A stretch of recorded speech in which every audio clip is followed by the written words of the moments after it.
Iran যুক্তরাষ্ট্র সমঝোতার আলাপে বিশ্ব মোড়লদের স্বস্তি ফিরলেও এখনও সরবরাহ বাস্তবতায় আটকে আছে বিভিন্ন দেশের জ্বালানি নিরাপত্তা। বিশ্বের সামগ্রিক ব্যবসা বাণিজ্যের প্রভাব। এমন পরিস্থিতিতে বৃহস্পতিবার জ্বালানি নিরাপত্তা নিয়ে রাজধানীর মতিঝিলে ঢাকা চেম্বারের এই গোলটেবিল আলোচনায় সংগঠনটির সভাপতি জানান, দুশ্চিন্তা বাড়ছে ব্যবসায়ীদের। বিশ্লেষণে উঠে আসে প্রতি ব্যারেল ক্রুড অয়েলে $10 বাড়লে বছরে বাড়তি ব্যয় হবে $1000 কোটি।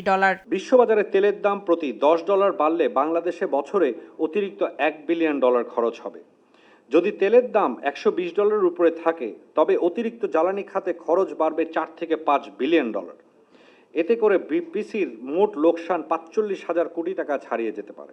ব্যবসায়ীদের অভিযোগ, একদিকে যখন আতঙ্কে বাড়ছে অবৈধ মজুদ, তখন দেশের প্রায় অর্ধেক কারখানা ধুঁকছে জ্বালানি সংকটে। স্বল্প মেয়াদে উৎপাদন খাতগুলোর জন্য বাজেটে বিশেষ বরাদ্দের দাবি জানান তারা। বাংলাদেশে ছোট ছোট জিনিসগুলা নিয়ে কাজ করতে আগাতে গেলে বিভিন্ন বাধা পাই এবং অনেক ক্ষেত্রে মনে হয় যে আমাদের যে চাহিদাটা এটা বুঝাই যাচ্ছে না। উন্নত দেশগুলোও যাদের এনার্জি সিকিউরিটি আছে তারাও কিন্তু রিনিউয়েবল এনার্জিতে ভালো ভালো একটা পার্সেন্টেজ অর্জন করেছে। কেউ 30%, কেউ 40%, কেউ ডিক্লেয়ার করছে 100%, একটা স্টেট 100% গ্রিন এনার্জি। ঠিক আছে, তা আমরা কেন পারতেছি না? প্রয়োজনে অতিরিক্ত তেল যাতে কেউ রোধ করতে না পারে সেটা রোধ করার জন্য কঠোর ব্যবস্থা গ্রহণ করতে হবে।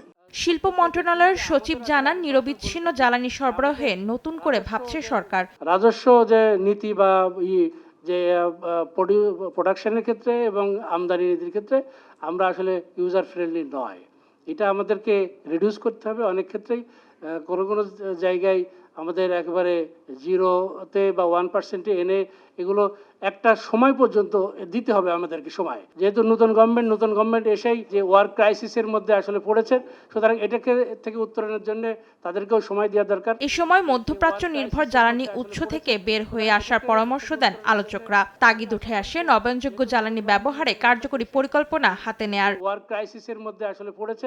অন্তরা সেন, সময় সংবাদ, ঢাকা। এখানে শুনছিলাম সবার